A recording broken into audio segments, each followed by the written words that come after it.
নমস্কার। আজকের আলোচনায় আমরা একজনের শৈল্পিক যাত্রার গভীরে যাব, লিওনার্ড বে। ভারতের আসাম রাজ্যের কার্বি আংলং অঞ্চলের একজন শিল্পী। ঠিক। আমাদের হাতে যা তথ্য আছে, মানে ধরুন কিছু অনলাইন প্রোফাইল, ওনার কাজ নিয়ে কিছু কথা, এগুলো মূলত ওনার জীবন আর কাজের কিছু খণ্ডচিত্র তুলে ধরে। তো এই আলোচনার মধ্যে দিয়ে আমরা চেষ্টা করব লিওনার্ড বের জীবন দর্শন, তার শিল্পের ভাষা, আর বিশেষ করে কার্বি আংলংয়ের মতো একটা অঞ্চলের সাংস্কৃতিক জগতে তার ভূমিকাটা ঠিক কেমন সেটা বুঝতে। আচ্ছা, একটা বিষয় শুরুতেই বলি, যেটা খুব ইন্টারেস্টিং লেগেছে আমার, আমাদের উৎসগুলোও বলছে ওনার কাজে কার্বি সংস্কৃতি, লোককথা আর আধুনিক শিল্পরীতির একটা অদ্ভুত মেলবন্ধন দেখা যায় আর কি। হ্যাঁ, এটা খুব গুরুত্বপূর্ণ দিক। উনি এমনকি রামায়ণের মতো মহাকাব্যকেও পুরো কার্বি দৃষ্টিকোণ থেকে এঁকেছেন। সাবিন আলুন নামে একটা সিরিজ আছে। আজকের প্রশ্নটা হয়তো এটাই, কি করে একজন শিল্পী তার নিজের অঞ্চলের ঐতিহ্যকে আজকের পৃথিবীর কাছে তুলে ধরেন, কিভাবে তিনি তার সংস্কৃতির একটা কণ্ঠস্বর হয়ে ওঠেন। বিষয়টা সত্যিই ভাবনার, বিশেষ করে আজকের দিনে যখন স্থানীয় সংস্কৃতিগুলো বিশ্বায়নের চাপে একটু কোণঠাসা হয়ে পড়ছে। সেখানে লিওনার্ড বের মতো শিল্পীরা কিন্তু একটা খুব জরুরি দায়িত্ব পালন করেন। তারা শুধু ছবি আঁকেন না, তারা আসলে নিজেদের ঐতিহ্যকে নথিভুক্ত করছেন, নতুন করে ব্যাখ্যা করছেন এবং সেটাকে বাঁচিয়ে রাখছেন বৃহত্তর পৃথিবীর জন্য। একদম। তাহলে ওনার এই জার্নিটা শুরু হলো কোথা থেকে? আমরা জানি উনি শান্তিনিকেতনের বিশ্বভারতী বিশ্ববিদ্যালয় থেকে MFA করেছেন। হ্যাঁ, মাস্টার অফ ফাইন আর্টস, ভারতের অন্যতম সেরা শিল্পশিক্ষা প্রতিষ্ঠান তো বটেই। শান্তিনিকেতনের পরিবেশের ঠিক ধরনের প্রভাব থাকতে পারে বলে মনে হয় আপনার, ওনার শিল্প ভাবনায়? দেখুন, বিশ্বভারতীর শিক্ষা শুধু একটা ডিগ্রি নয়, এটা একটা দর্শন। আচ্ছা। শান্তিনিকেতনে খাসিয়াতটাই হলো ওখানে রবীন্দ্রনাথের ভাবনা থেকে এই লোকশিল্প, আদিবাসী শিল্পকলার চর্চা হয়েছে। আবার একই সাথে আধুনিক শিল্পেরও বিকাশ ঘটেছে। দুটো ধারাই পাশাপাশি চলেছে। ঠিক। এই যে দ্বৈত পরিবেশ, এটা লিওনার্ড বের মতো শিল্পীর জন্য খুব উর্বর একটা ক্ষেত্র তৈরি করে দেয়। তিনি হয়তো ওখানেই এই কনফিডেন্সটা পেয়েছেন যে নিজের অঞ্চলের ঐতিহ্যবাহী মোটিভ বা গল্পকে সমসাময়িক শিল্পকলার আঙ্গিকে ব্যবহার করা যায়। হ্যাঁ, এবং সেটা জরুরিও। এটা শুধু পুরনোকে কপি করা নয়, বরং ঐতিহ্যকে একটা নতুন চোখে দেখা। অর্থাৎ শান্তিনিকেতন ওনাকে শিখিয়েছে কি করে নিজের শিকড়কে ধরে রেখেও ডানা মেলা যায়। বেশ। আচ্ছা, উনি তো একজন ভিজুয়াল আর্টিস্ট, দৃশ্যশিল্পী। ওনার কাজের মূল ফোকাস তো কার্বি সংস্কৃতি, লোককথা, পৌরাণিক বিষয়, যেমন ওই সাবিন আলুনের কথা বলছিলাম, কার্বি রামায়ণ। হ্যাঁ, সাবিন আলুনের মতো কাজ কিন্তু সাংঘাতিক গুরুত্বপূর্ণ। ভাবুন, রামায়ণ একটা মহাকাব্য যা ভারতের নানা জায়গায় নানা রূপে বলা হয়, আঁকা হয়। তাকে যখন একজন শিল্পী তার নিজের কমিউনিটির দৃষ্টিকোণ থেকে আঁকছেন, তখন সেই মহাকাব্যটা একটা নতুন মাত্রা পায়। ওটা তখন শুধু রামায়ণ থাকে না। ঠিক, ওটা হয়ে ওঠে কার্বি সংস্কৃতির চোখে দেখা রামায়ণ। এর মাধ্যমে উনি একদিকে যেমন মূল গল্পটাকে সম্মান জানাচ্ছেন, তেমনি কার্বি সংস্কৃতির যে নিজস্বতা সেটাও তুলে ধরছেন। এই সাবিন আলুন ছাড়া ওনার কাজে জাম্বিলি আথানের মতো স্থানীয় মোটিভ বা টোটেমের ব্যবহারও দেখা যায়। এই জাম্বিলি আথান জিনিসটা ঠিক কি, এর তাৎপর্যই দা কি? উৎসগুলো যা বলছে, জাম্বিলি আথান কার্বি সংস্কৃতির একটা খুব গুরুত্বপূর্ণ প্রতীক, একটা টোটেম আর কি। আচ্ছা। এটা কি সৃষ্টি, উর্বরতা বা বংশ পরম্পরার প্রতীক হিসেবে দেখা হয়। এর একটা নির্দিষ্ট নকশা আছে যা কার্বি সমাজে খুব পরিচিত। লিওনার্ড ব যখন এই মোটিভটা তার ছবিতে ব্যবহার করেন, তিনি আসলে কার্বি জীবন দর্শন বা বিশ্বভিক্ষার একটা অংশকে তুলে আনেন। এটা শুধু একটা ডিজাইন নয়, এর পেছনে গভীর সাংস্কৃতিক মানে লুকিয়ে আছে। ওনার কাজের থিম তো বোঝা গেল, কিন্তু ছবির ধরনটা কেমন?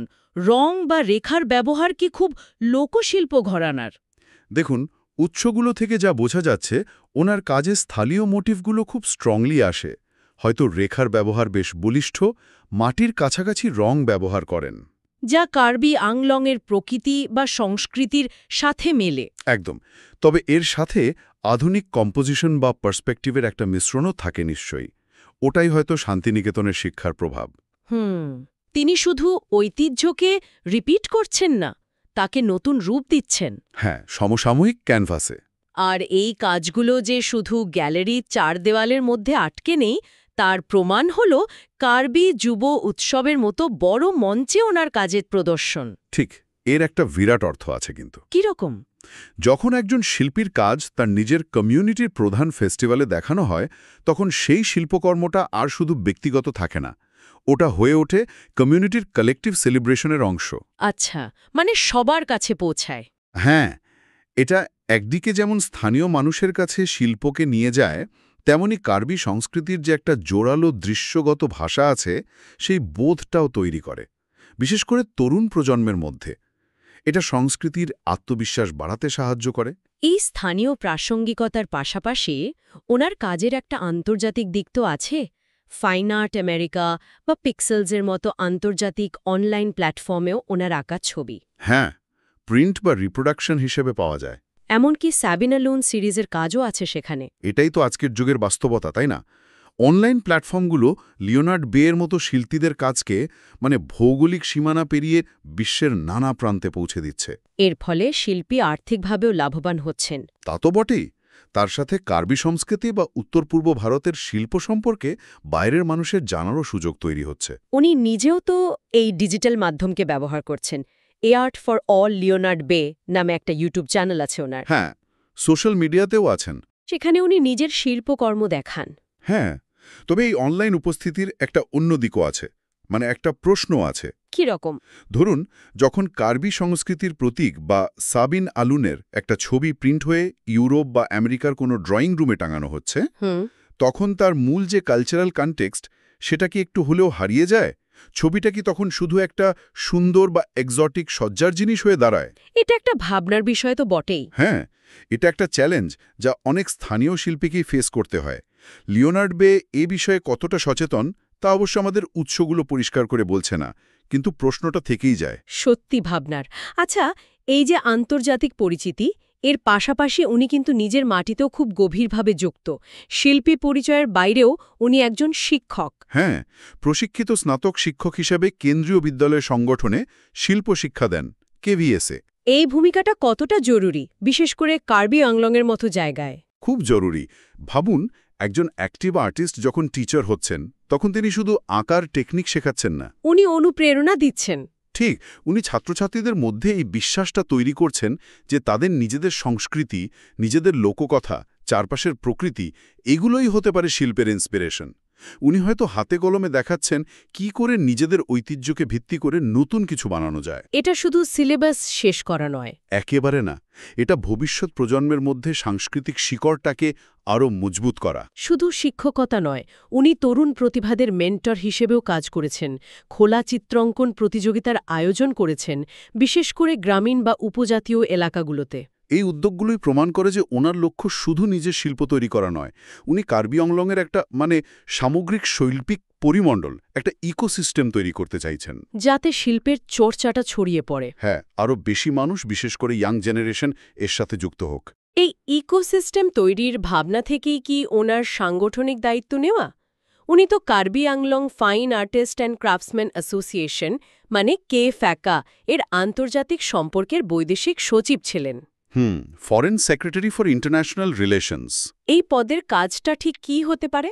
সাধারণত এই ধরনের পদ স্থানীয় শিল্পীদের সাথে বাইরের দুনিয়ার একটা ব্রিজ তৈরি করে। আন্তর্জাতিক প্রদর্শনীতে অংশগ্রহণের সুযোগ খোঁজা, অন্য দেশের শিল্পীদের সাথে আদান প্রদানের ব্যবস্থা করা। বাহ, কার্বি আংলংয়ের শিল্পকে আন্তর্জাতিক প্ল্যাটফর্মে তুলে ধরা। একদম। KFACAর মতো সংগঠন স্থানীয় শিল্পীদের একটা কালেকটিভ ভয়েস দেয়, নিজেদের সমস্যা নিয়ে আলোচনা করা, একসাথে কাজ করার একটা প্ল্যাটফর্ম। আর ওনার উদ্যোগেই নাকি কার্বি আংলংয়ে প্রথম আন্তর্জাতিক শিল্পী দিবস উদযাপন শুরু হয়েছিল। হ্যাঁ, এটাও একটা গুরুত্বপূর্ণ পদক্ষেপ। এর তাৎপর্য কি ছিল? ওয়ার্ল্ড আর্ট ম্যাপে একটা ছোট হলেও জায়গা করে দেয়। এটা স্থানীয় শিল্পীদের জন্য একটা স্বীকৃতি, একটা গর্বের ব্যাপার। ঠিক। একই সাথে এই ধরনের অনুষ্ঠানে বাইরে থেকে শিল্পী, ক্রিটিক বা আর্ট লাভারদের আমন্ত্রণ জানানোর সুযোগ তৈরি হয়। এর ফলে স্থানীয় শিল্পীরা নতুন ভাবনার সাথে পরিচিত হন, আবার তাদের কাজও বাইরের লোকের চোখে পড়ে। একটা আদান প্রদানের প্রক্রিয়া শুরু হয়। হ্যাঁ, যা একটা অঞ্চলের শৈল্পিক বিকাশের জন্য খুব দরকারি। এই আন্তর্জাতিক সংযোগের ফলেই কি ওনার কাজের স্বীকৃতি এসেছে? আমরা তো জানি উনি 2008 সালে স্পেন থেকে একটা আর্ট অ্যাওয়ার্ড পেয়েছিলেন। খুব সম্ভবত এই ধরনের আন্তর্জাতিক পুরস্কার শুধু লিওনার্ড বের পার্সোনাল সাকসেস নয়, এটা কার্বি আংলংয়ের শিল্পেরও একটা স্বীকৃতি। অন্যদেরও উৎসাহিত করে। অবশ্যই এটা অন্য স্থানীয় শিল্পীদেরও ইন্সপায়ার করে যে তাদের কাজও আন্তর্জাতিক মঞ্চে পৌঁছাতে পারে। এটা একটা মাইলস্টোন যা লোকাল আর্টের প্রতি ইন্টারেস্ট বাড়াতে সাহায্য করে। উৎসগুলোতে একটা বেশ ইন্টারেস্টিং তথ্য আছে। উনি নাকি শৈল্পিক ধারণাগুলোকে স্থানীয় কার্বি ভাষায় অনুবাদ করার চেষ্টা করেছেন। এর মানেটা ঠিক কি? এটা কিভাবে সম্ভব? এটা একটা অসাধারণ ইনিশিয়েটিভ।